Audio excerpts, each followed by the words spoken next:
নবী করিম সাল্লাল্লাহু আলাইহি ওয়াসাল্লাম সাহাবায়ে কেরামকে বললেন, শোনো, কিয়ামত তো এমনি এমনি আসবে না, হঠাৎ কোনো একদিন আসবে না।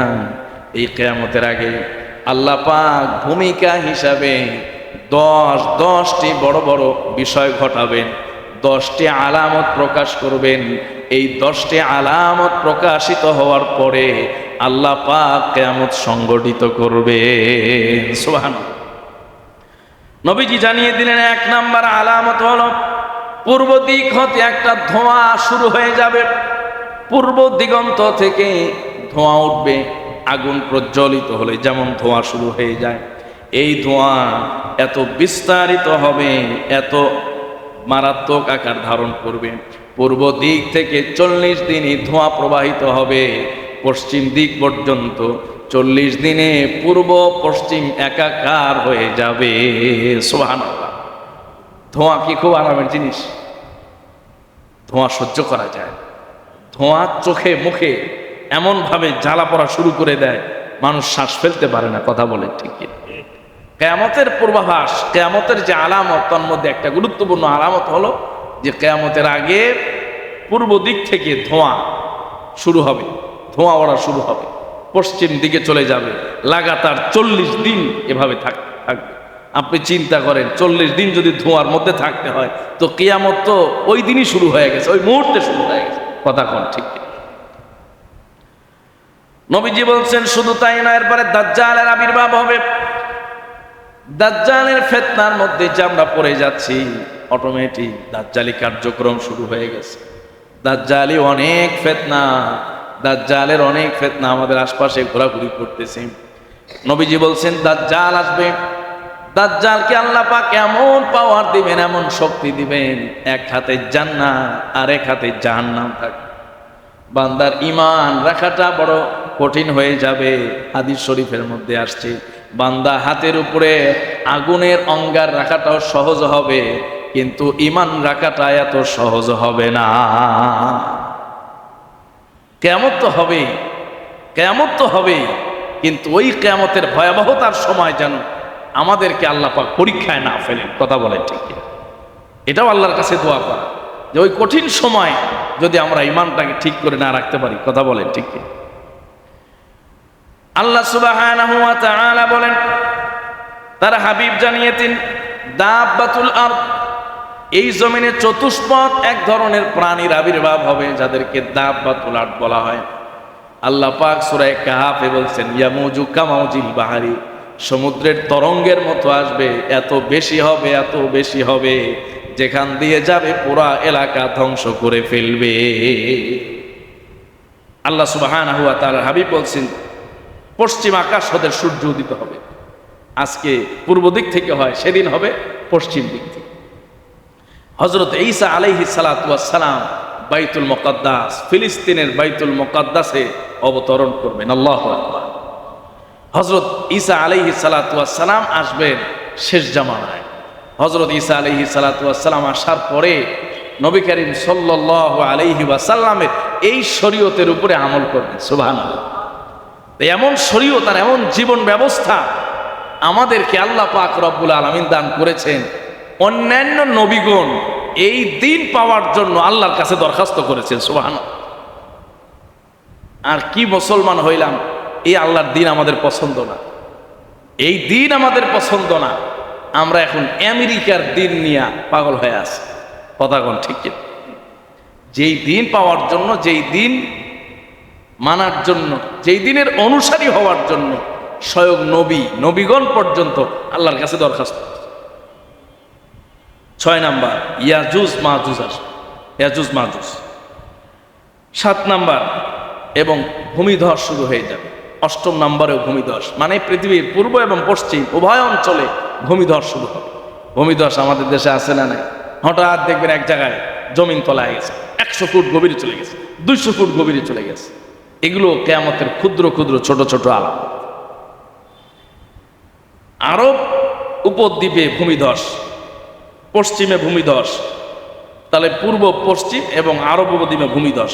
10 নাম্বার, সবশেষ, ইয়ামান থেকে এমন এক আগুন বের হবে, এমন এক আগ্নেয়গিরি, এক মাটির নিচ থেকে এক অগ্নিস্ফুলিঙ্গ আগুনের গোলা বের হবে, এই আগুনের গোলা বের হয়ে মানুষকে তাড়া করে। মানুষের পেছনে পেছনে আগুন যখন তাড়া করবে, আগুন যখন ছুটে যাবে, মানুষ হন্যে হয়ে ঘোরা শুরু করবে, দৌড়ানো আরম্ভ করবে, পাগল হয়ে যাবে। সাধারণ মানুষ মানুষকে তাড়া করলে, পুলিশ তাড়া করলেই তো ভয় বাঁচে না, সেখানে যদি একটা বড় গোলাকার আগুন মানুষের পেছনে ধাওয়া করা শুরু করে দেয়, মানুষ পাগল হয়ে ছোটাছুটি আরম্ভ করবে। এমন এক পরিস্থিতি শুরু হয়ে যাবে, পুরা পৃথিবীর ওই সময়ের মানুষগুলো এক জায়গায় জমা হয়ে যাবে। সুবহানাল্লাহ। হাজার হাজার মাইল দূর থেকে মানুষ এক জায়গায় জমা হবে, মানে চতুর্দিকে আগুন এমন ভাবে ছুটবে, মানুষকে তাড়া করবে, সবাই এসে এক জায়গায় জমা হবে। সুবহানাল্লাহ। মানুষ যে মুহূর্তের মধ্যে কত হাজার কিলোমিটার দৌড়াবে, কত লক্ষ কিলোমিটার দৌড়াবে, মানুষ টের পাবে না, মানুষ বুঝতেই পারবে না। এই জাহান্নামের আগুন, কিয়ামতের আগুনের ভয়ে মানুষ ঊর্ধ্বশ্বাসে ঘোড়া যেমনটা দৌড়ায় ঠিক তেমনটা দৌড়াতে থাকবে। মানুষ এত বেগে দৌড়াবে, মুহূর্তের মধ্যে হাজার হাজার মাইল অতিক্রম করে এক জায়গায় গিয়া দেখবে এখানে সব মানুষ জমা হয়ে আছে। সৌদি আরবের মানুষটাও যেখানে যাবে, বাংলাদেশের মানুষটাও সেখানে যাবে, পুরা পৃথিবীর আনাচে কানাচে, পৃথিবীর শেষ সীমায় যে মানুষটা, সেই মানুষটা ওইখানে যাবে। তাহলে চিন্তা করেন মানুষ কত দ্রুত সেখানে দৌড়ে যাবে। সুবহানাল্লাহ। যেখানে মানুষ রকেটে যেতে পারে না, বিমানে যেতে পারে না, সেটা যাবে মানুষ দৌড়ায়। কেন? ভয়, আগুন তাড়া করতেছে। প্রাণ বাঁচানোর জন্য, জানে বাঁচার জন্য ভয়ে মানুষ দৌড়ায় এক জায়গায় গিয়ে জমা হয়ে। হযরত ইব্রাহিম আলাইহিস সালাতু ওয়াস সালাম সেই দিনের কথা বলেছেন। আল্লাহ পাক রব্বুল আলামিনের কাছে বলেন, মালিক ওয়ালা তুখজিনি ইয়াউমা ইউবাসুন। আল্লাহ পাক রব্বুল আলামিনকে বলেন, মালিক ওই দিন আমাকে লাঞ্ছিত করবেন না, অপমানিত করবেন না, যেদিন আমাদেরকে উঠানো হবে। আর যেই দিন দুনিয়ার ধন সম্পদ কাজে আসবে না, সন্তান সন্ততি কাজে আসবে না, কেবলমাত্র প্রশান্ত হৃদয়, একমাত্র ওই হৃদয় যেই হৃদয়ের মধ্যে মানুষ আল্লাহ পাক রব্বুল আলামিনকে জায়গা দিয়েছে। সুবহানাল্লাহ। এই কলবে সালিমের কি ব্যাখ্যা? কলবে সালিম, আল্লাহ কলবে সালিমের কথা বলছে। কলবে সালিমের ব্যাখ্যা উলামায়ে কেরাম বলেছেন, যেই হৃদয়ে, মানে খুব সংক্ষিপ্ত আকারে যদি বুঝাই, যেই হৃদয়ে গায়রুল্লাহ নাই। আওয়াজ করে পড়েন সুবহান। গায়রুল্লাহ মানে আল্লাহ ছাড়া আর কিছু নেই। বিবির মহাব্বত নাই, সন্তানের মহাব্বত নাই, দুনিয়ার মহাব্বত নাই, মাল দৌলতের মহাব্বত নাই, পদ পদবীর মহাব্বত নাই, ইমামতির মহাব্বত নাই, খতিবগিরির মহাব্বত নাই, চাকরির মহাব্বত নাই, দুনিয়ার যত আসবাব আছে কোনো কিছুর মহাব্বত নাই, কেবলমাত্র ওই হৃদয়ের মধ্যে মহাব্বত আছে কার? যেই হৃদয়ে আল্লাহর মহাব্বত আছে, আল্লাহ আছে, বাস আল্লাহ ছাড়া আর কিচ্ছু নেই। যেই হৃদয় কি আল্লাহ ছাড়া আর কিচ্ছু নেই, আল্লাহ ছাড়া কিছু থাকাটাই হলো শিরক। এটা আল্লাহ সহ্য করে। দুনিয়ার মানুষ, আপনার বিবি, আমার বিবি, কারোর বিবি সহ্য করবে না যে হৃদয়ের মধ্যে আমি একমাত্র বিবি ছাড়া আরেকজনকে একটু জায়গা দেয়। কথা বলেন ঠিক কি? যদি গিয়া বাসায় কন যে তোমারও মহব্বত করি, আবার অমুক এলাকার একটা মহিলা দেখলাম তারাও একটু ভালো লাগে, আজকে রাত বাসায় থাকার সুযোগ থাকবে না। কথা বলেন ঠিক কি? বাসায় থাকার সুযোগ থাকবে না, মানে ইমাম সাহেব মুসল্লি কেউই বাসায় থাকতে পারবে না। এই জায়গায় খুব সিরিয়াস।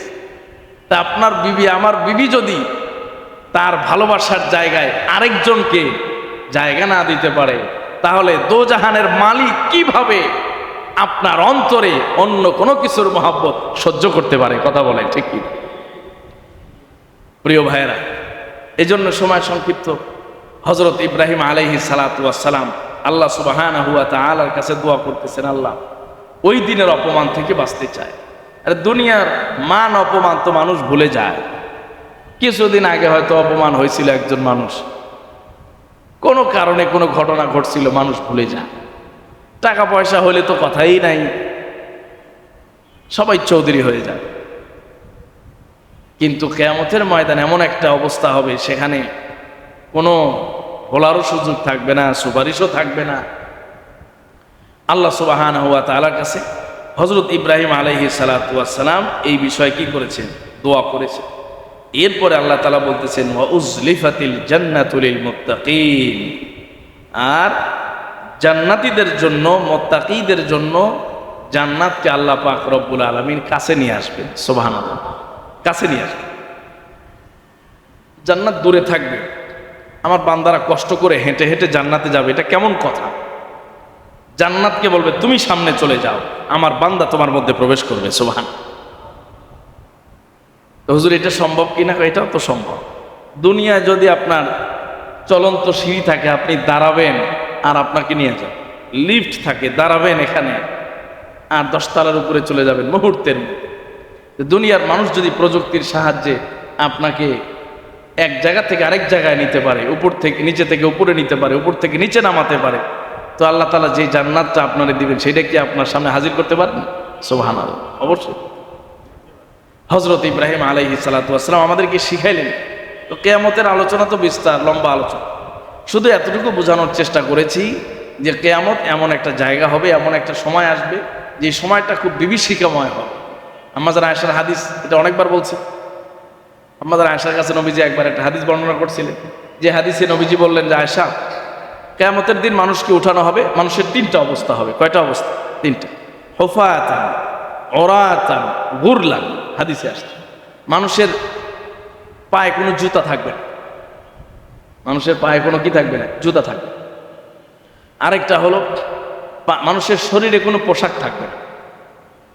আর আরেকটা অবস্থা হলো মানুষের, পুরুষদের খতনা করা থাকবে না। সুবহানাল্লাহ। জন্মের দিন মানুষ পৃথিবীতে যেভাবে এসেছিল, কিয়ামতের দিন সেভাবেই আল্লাহর কাছে হাজির হয়ে যাবে। সুবহানাল্লাহ, কিয়ামতের ময়দানে হাজির হয়ে যাবে। আম্মা জান আয়েশা বললেন, ইয়া রাসূলুল্লাহ, বাযুহুম ইয়ানজুরু ইলা বাযি, এ কেমন ময়দান হবে? কি কতক তো কতকের দিকে তাকাবে, মানুষ তো মানুষের দিকে তাকাবে। নবীজি সাল্লাল্লাহু আলাইহি সাল্লাম বলেন, আয়েশা, ওই দিনের মুসিবত, বিপদ, টেনশন, পেরেশানি মানুষের এমন হবে, কেউ কারুর দিকে তাকানো তো বহুত দূরের কথা, কল্পনাও করতে পারবে না। এত কঠিন একদিন, ওই দিনের অপেক্ষা।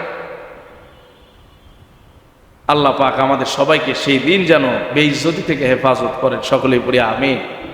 দুনিয়ার ইজ্জত কোনো ইজ্জত না ভাই, দুনিয়ার সম্মান কোনো সম্মান না। আখিরাতের ইজ্জত, আখিরাতের সম্মান, আখিরাতের নাজাত, এটাই হলো সবচেয়ে বড়। আল্লাহ পাক আমাদের সবাইকে কবুল করেন। সকলেই পড়ি আমিন। আল্লাহ পাক রব্বুল আলামিন আমাদেরকে কিয়ামতের ময়দানের যে কঠিন পরীক্ষা, ধাপে ধাপে পরীক্ষা, ধাপে ধাপে পরীক্ষা, সেই পরীক্ষাগুলোতে যেন উত্তীর্ণ হওয়ার তৌফিক দান করেন। সকলেই পড়ি আমিন। আল্লাহ যেন নিজ জিম্মাদারিতে সেই পরীক্ষায় তিনি আমাদেরকে উত্তীর্ণ করে আমাদেরকে যেন পার করে জান্নাতবাসী করে দেন। সকলেই পড়ি আমিন।